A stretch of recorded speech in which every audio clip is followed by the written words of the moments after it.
जहन पढ़ने वाला। ये है थिया। बताओ पहलवान, तुमने पैसे कहाँ छुपाए हैं? कैसा पैसा? थिया को जहन पढ़ने की काबिलियत हासिल है। उसे फेडरल गवर्नमेंट ने नौकरी दी है कि वो मुजरिमों से खास तहकीकात कर सके जिनसे आमतौर पर तहकीकातकार नहीं निपट सकते। ये एक लाजवाब जहनियत थी जिसने डॉक्टरों और साइंसदानों दोनों को हैरत में डाल दिया। पैसा उसकी दादी के घर में है। वहाँ जाओ और एक कैबिन में लकड़ी के बक्से को तलाशो। क्या? तुम्हें ये कैसे? मैंने खुद से यही सवाल पूछा। जैसे कि हिदायत दी गई थी, ऑफिसर्स को उस घर में पैसा मिल गया। नामुमकिन। एक पूरी रिसर्च और साइंसदानों की टीम के एनालिसिस के बाद उन्होंने आखिरकार ये नतीजा निकाला कि एक गैर मामूली जीन ने म्यूटेशन की वजह से उसका डीएनए सीक्वेंस बदल दिया है और उसे जहन पढ़ने की काबिलियत दे दी है। पर ये अभी भी शक के घेरे में है और अभी भी इस पर बहस हो रही है। तो तुम्हारा दिन कैसा रहा? रॉय, ऐसा मत करो। क्या करूं? तुम मुझसे निकाह की पेशकश करने वाले हो और मैं अपनी दोस्ती की कद्र करती हूँ। चलो इसे बर्बाद मत करो। या खुदा, ये सही नहीं है कि तुम जहन पढ़ सकती हो। मुझे इल्म है, इसलिए मैंने अपनी जिंदगी दे दी है मासरे को एक बेहतर जगह बनाने की कोशिश। 921 हेडक्वार्टर में फौरन रिपोर्ट करो। कोड 77। क्या? मैं अभी आ रही हूँ। माफ करना रॉय, मुझे जाना होगा। ये क्या है ऑफिसर बाटन सर?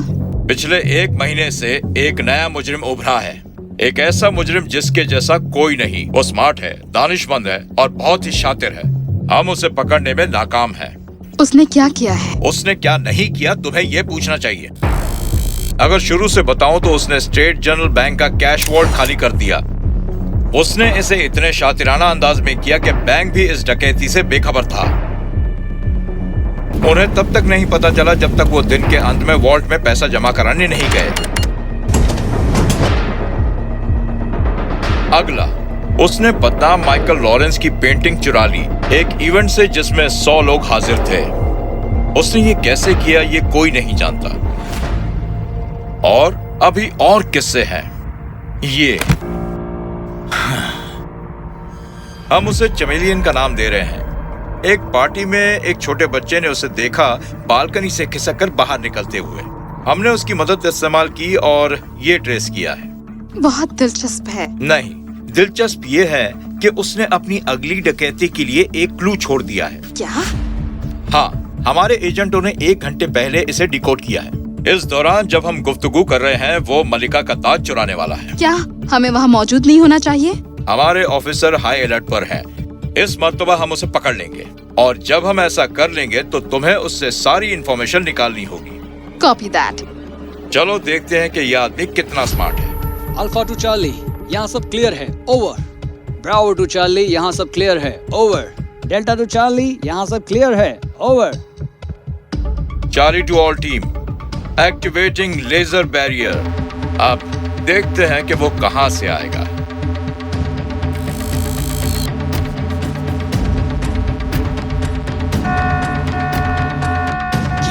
अल्फा ब्रावो, डेल्टा, क्या हो रहा है? Security officer laser beam room की तरफ दौड़ गए और ये देखा कि ताज गायब था। वो देखो, it is 1710 emergency, calling for aerial backup. पर बहुत देर हो चुकी थी क्योंकि वो चमेलियन तब तक दूर निकल गया था। नामुमकिन। ये आदमी बहुत शातिर है। ऑफिसर बाटन, सर हमने आखिर में इसे डिजिटली इसका तजुर्बा कर लिया है। ठीक है, क्या मिला हमें? मुलजिम की शिनाख्त हो चुकी है किसी फ्रैंक नाम के शख्स के शक्ल में जो 23 साल का है। वो साउथ वेस्ट वैली में रहता है, एक लॉन्ड्री में काम करता है। उसे फौरन गिरफ्तार कर लो और उसे यहाँ ले आओ।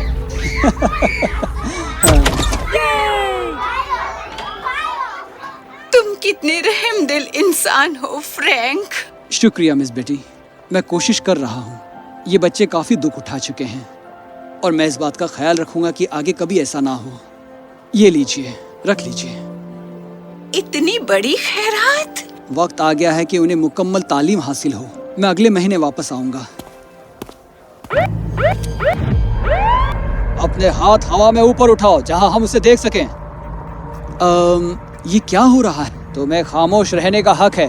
तुम जो भी कहोगे उसे अदालत में तुम्हारे खिलाफ इस्तेमाल किया जाएगा। फ्रैंक को गिरफ्तार कर लिया गया और उसे हेडक्वार्टर ले जाया गया। ये है वो? हाँ, देखो वो कितना पुरइत्मीनान है, जैसे उसे कोई खौफ ही नहीं। क्या उसने कुछ कहा? नहीं, इसीलिए तुम्हें अंदर जाने की जरूरत है। Roger that. Hello, Mr. Frank Palmer. हाय, मैंने उन्हें पहले ही बता दिया है कि मैं कोई बात नहीं, इसमें ज्यादा वक्त नहीं लगेगा। मलिका का ताज कहाँ है? मुझे इल्म नहीं है कि वो कहाँ है। ओके? थिया सकते में आ गई। अपनी जिंदगी में पहली मर्तबा किसी शख्स का जहन पढ़ नहीं पा रही थी। नामुमकिन। क्या? कुछ भी नहीं। शुक्रिया आपके वक्त के लिए। हैरत ज़दा होकर थिया ऑफिसर बार्टन के पास गई और उन्हें बताया कि कैसे वो जहन नहीं पढ़ पाई। पर तुम हमेशा पढ़ सकी हो। हाँ, मुझे इल्म है। आप इस वक्त जब हम गुफ्तगू कर रहे हैं एक चिकन सैंडविच के बारे में सोच रहे हैं। पर वो शख्स, मैं बस नहीं कर सकी। हमने उसका घर चेक किया है, हमें कुछ नहीं मिला। उसका बस एक बैंक अकाउंट है जिसमें बहुत कम पैसे हैं। हमारे पास उसके खिलाफ कुछ भी नहीं है। शायद उस बच्चे ने जिसने उसे पार्टी में देखा था उसका गलत हुलिया बताया हो। शायद। अब हम उसे और ज्यादा नहीं रख सकते, हमारे पास कोई सबूत नहीं है। पर तुम उस पर कड़ी निगरानी रखो। मेरा भरोसा कीजिए, मैं भी यही चाहती हूँ। और इस तरह फ्रैंक को छोड़ दिया गया। छुपकर थिया उसका पीछा करने लगी। हाँ? कहाँ गया वो? थिया, क्या तुम उसकी निगरानी कर रही हो? मैं कर रही थी और आधा घंटा पहले वो गायब हो। कोई हैरत नहीं, ग्रैंड म्यूजियम से गुलाबी हीरा चुरा लिया गया है। क्या? फ्रैंक को दोबारा बुलाया गया। इस मर्तबा उन्होंने उससे 3rd डिग्री की तहकीकात की। थिया ने दोबारा कोशिश की, नाकाम रही, इसलिए उन्हें उसे छोड़ना पड़ा। चमेलियन की खबर आग की तरह फैल गई। फौरन ही अखबार इस पर रिपोर्ट लिखने लगे। न सिर्फ इतना ही, स्टेट पुलिस का नाम खराब होने लगा। आवाम उनका मजाक उड़ाने लगी कि उन्हें एक मुजरिम ने मात दे दी। थिया फ्रैंक का पीछा करने लगी जहाँ कहीं वो जाता, पर फ्रैंक अचानक गायब हो जाता। कई बार वो एक पब्लिक वॉशरूम में दाखिल होता और 1 घंटे तक बाहर नहीं आता। इसी दौरान एक चोरी की खबर आ जाती। थिया अपना सिर खुजलाती रह गई। पर थिया ने हार नहीं मानी और एक दिन जब वो फ्रैंक का पीछा कर रही थी, उसने उसे एक ओल्ड एज होम में जाते देखा। 1 घंटे के बाद जब फ्रैंक वहाँ से चला गया, थिया अंदर गई। माफ करना, वो शख्स जो अभी भी यहाँ आया, क्या उसके वालिदैन यहाँ रहते? ओह, वो क्यों? वो तो मिस्टर फ्रैंक पामर हैं। उस खातून ने थिया को बताया कि कैसे हर महीने फ्रैंक ओल्ड एज होम को पैसे सखावत में देता है। थिया सकते में आ गई। एक शख्स जो एक लॉन्ड्री में काम करता है इतनी बड़ी रकम कैसे खैरात कर सकता है? मुझे इल्म है कि वो एक कमीलियन है। थिया ने फैसला किया कि वो इसे अपने तक ही महदूद रखेगी और उसका पीछा करना जारी रखेगी। आने वाले दिनों में उसने पाया कि फ्रैंक गरीबों और जरूरतमंदों की मदद कर रहा था, गवर्नमेंट से ज्यादा। उसने सोचा कि अब मामले की तह तक पहुंचने का वक्त आ गया है। हाय ऑफिसर, अब मैंने क्या कर दिया है? ड्रामा बंद करो। मैं जानती हूँ कि तुम ही कमीलियन हो। ऐसा क्यों है कि मैं तुम्हारे जहन को नहीं पढ़ पाती? मुझे इल्म नहीं है कि तुम क्या फरमा रही हो।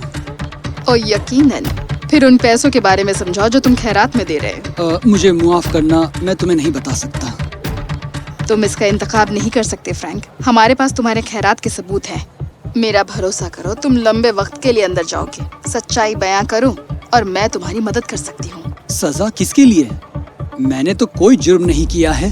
मैं चमेलियन नहीं हूँ। तो फिर पैसों के बारे में सफाई दो। ठीक है। जिस लॉन्ड्री में मैं काम करता हूँ उसका मालिक एक साइंटिस्ट है। वो मुझे मेरे जहन पर तजुर्बे करने के लिए तनख्वाह देता है।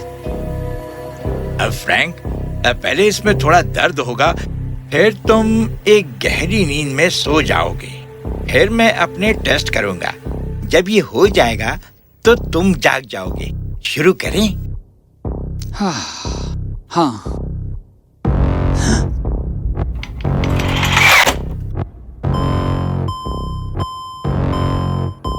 क्या? मेरे वालिदैन गुजर गए जब मैं छोटा था। मैंने एक मुश्किल जिंदगी जी है, इसलिए मैंने गरीबों और जरूरतमंदों की मदद का जिम्मा उठाया है। डॉक्टर कंगारू पैसे से मेरी मदद करते हैं और मैं उन्हें अपने ऊपर एक्सपेरिमेंट करने देता हूँ, पर मैंने ऐसा कुछ भी नहीं किया है। थिया सकते में आ गई। क्योंकि अब वो इस पजल के सभी टुकड़े जोड़ने लगी थी। शुक्रिया फ्रैंक, ईमानदारी के लिए। फिर मिलेंगे। थिया वापस हेडक्वार्टर गई और ऑफिसर बार्टन को सब कुछ बताया। यहाँ कुछ बड़ी चीज चल रही है। चलो लॉन्ड्री तक उसका पीछा करें। यही उन्होंने किया। जब फ्रैंक लॉन्ड्री में पहुंचा, वो एक छुपे दरवाजे से अंदर गया जहां डॉक्टर कंगारू उसका इंतजार कर रहा था। तुम लेट हो। मुझे माफ करना, वो मैं कोई बात नहीं, बैठ जाओ।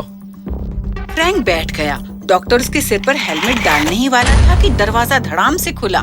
पुलिस, फ्रीज, अपने हाथ ऊपर उठाओ और हिलना मत। क्या? इंसानों पर आजमाइश कर रहे हो, देख रहा हूँ। जानते हो ये गैर कानूनी है। इसमें कुछ गलत नहीं है। थिया उस तक चल कर आई और उसका जहन पढ़ने लगी। वो हैरत ज़दा हो गई। क्या बात है? ये जालिम शख्स इस डिवाइस से फ्रैंक को हिप्नोटाइज करता है।